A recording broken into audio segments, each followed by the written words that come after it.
사랑하는 새벽나라 친구들 안녕하세요. 여러분과 함께 수요일 말씀을 나눌 유승현 목사입니다. 친구들 혹시 사회적 책임이라는 말을 들어본 적이 있나요? 요즘 뉴스에 가끔 사회적 책임에 관한 기사들이 나오는 것을 볼 수 있는데요. 사회적 책임이라는 것은 우리가 사회의 구성원이자 일원으로서 사회와 환경에 미치는 영향에 대해 책임의식을 가지고 살아가는 것을 의미합니다. 사회적 책임이란 단어가 사용되기 시작한 것은 1929년에 시작된 미국의 경제 대공황 시기인데요.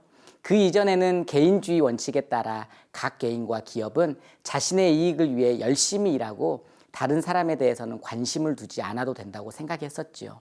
그런데 급격하게 경제가 성장하고 더불어 기업이 대형화되고 기업의 규모가 커져가면서 이에 따라 부정적인 측면이 사회 전반에 걸쳐 생겨나게 되었고요. 자연스럽게 사회적 책임의식이 강조되기 시작한 것입니다.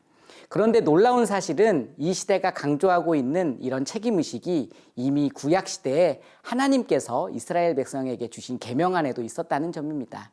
하나님께서는 이스라엘 백성들이 이집트에서 나와 약속의 땅 가나안으로 들어갈 때 그들이 어떻게 공동체를 이루며 서로 더불어 살아가야 하는지를 말씀해 주셨는데요. 신명기에는 특별히 사회적인 약자를 보호하고 또 그들이 불이익을 당하지 않고 살아갈 수 있도록 그들에 대한 하나님의 사랑과 배려가 담겨 있답니다.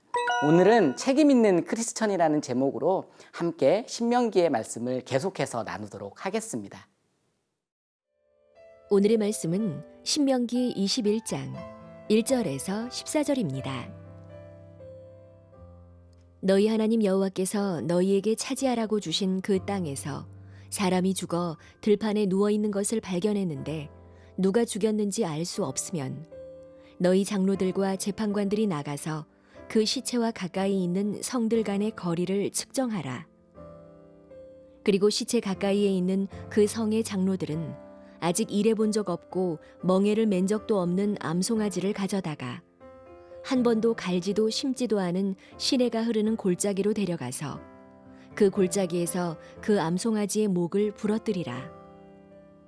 레위 자손들인 제사장들이 그리로 나아올 것이니 너희 하나님 여호와께서 그들로 여호와를 섬기게 하고 또 여호와의 이름으로 복 주시려고 그들을 택하셨다.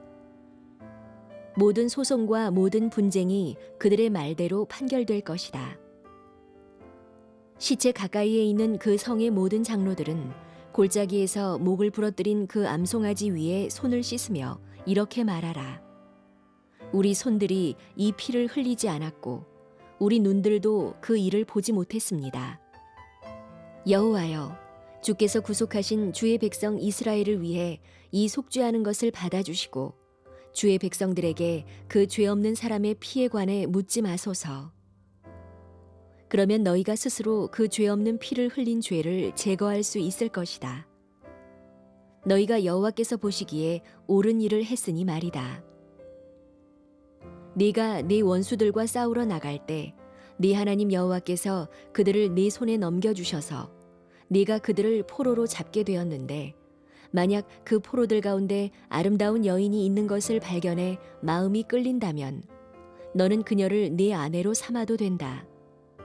그녀를 네 집으로 데려와 머리를 밀고 손톱을 깎으며 그녀가 잡혔을 때 입었던 옷을 벗게 하고 네 집에 살며 자기 부모를 위해 한 달 동안 애곡하고 나면 너는 그녀에게 들어가서 그 남편이 되고 그녀는 네 아내가 될 것이다.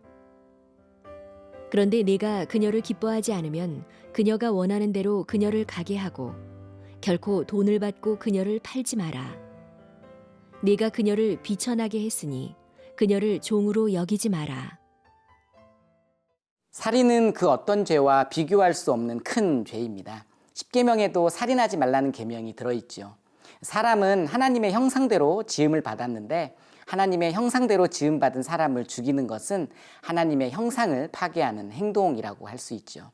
오늘 본문에는 살인죄가 나오는데요. 범인을 알 수 없는 살인이 벌어졌을 때 이스라엘 백성들이 취해야 하는 행동에 대해 말하고 있습니다. 1절 말씀입니다. 너희 하나님 여호와께서 너희에게 차지하라고 주신 그 땅에서 사람이 죽어 들판에 누워 있는 것을 발견했는데 누가 죽였는지 알 수 없으면 지금처럼 과학기술이 발달하지 않은 당시에는 누가 죽였는지 알 수 없는 살인사건의 경우 범인을 찾아 죄의 대가를 치르게 하기가 매우 어려웠을 겁니다. 그래서 성경에는 그 사건이 일어난 곳에서 가장 가까운 성읍의 사람들이 속죄의식을 통해 공동으로 그 죄값을 치르라고 기록하고 있는데요. 그 이유는 죽인 자를 알지 못하는 살인으로 말미암아 약속의 땅이 더럽혀지는 것을 방지하기 위함입니다. 바로 살인은 그 땅을 더럽히는 무서운 죄악이기 때문이죠. 오늘 이 말씀을 볼 때 우리가 생각해 보아야 할 점이 있습니다. 그것은 바로 말과 행동에 관한 예수님의 말씀인데요. 마태복음 5장 21절에서 22절 말씀에 보면 살인하지 말라, 살인한 사람은 누구든지 심판을 받을 것이다 라는 옛사람들의 말을 너희가 들었다. 그러나 나는 너희에게 말한다. 형제에게 분노하는 사람도 심판을 받게 될 것이다. 사랑하는 새벽나라 친구들, 예수님은 말과 행동이 살인과 같은 결과를 낳게 될 수도 있다고 말씀하십니다. 우리의 사소한 말과 행동이 누군가에게는 엄청난 상처를 줄 수도 있는 거죠. 인터넷이 발달하며 우리는 악성 댓글이라는 끔찍한 현실을 마주하고 살아갑니다. 악성 댓글에 시달려 스스로 자기의 목숨을 끊는 사람들의 소식을 듣기도 하지요. 하나님께서 그토록 미워하시는 살인이 이 시대에도 여전히 직접적으로 또 간접적으로 일어나고 있다는 사실입니다. 서로 대면하지 않고 서로가 누구인지 모른다고 생각하며 올린 글 하나가 사람을 살릴 수도 또 죽일 수도 있다는 점을 우리는 기억해야 합니다. 여러분은 사소한 말과 행동으로 누군가에게 상처 준 적이 있나요? 아니면 혹시 누군가의 말과 행동으로 인해 상처를 받은 적이 있나요? 오늘 여러분이 여러분 스스로의 모습을 되돌아보는 시간이 되었으면 좋겠습니다. 그리고 만약 회개할 것이 있다면 하나님 앞에 애통하는 마음으로 회개하고 여러분이 속한 공동체와 사회를 위해 기도하는 새벽나라 친구들이 되길 바랍니다.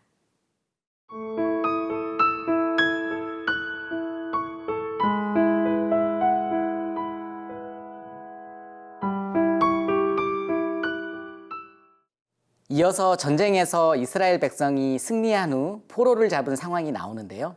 당시 이스라엘은 약속의 땅 가나안의 경계 밖에 거주하는 사람들과 갈등이 있었을 때 전쟁에 앞서 평화 조약을 요구했다고 합니다. 그 성읍이 화답하면 그들과 평화 조약을 맺고 조공을 받게 되는데요. 그들이 대항하고 거부하면 전쟁을 해야 하는 상황이 벌어지기도 했다고 해요.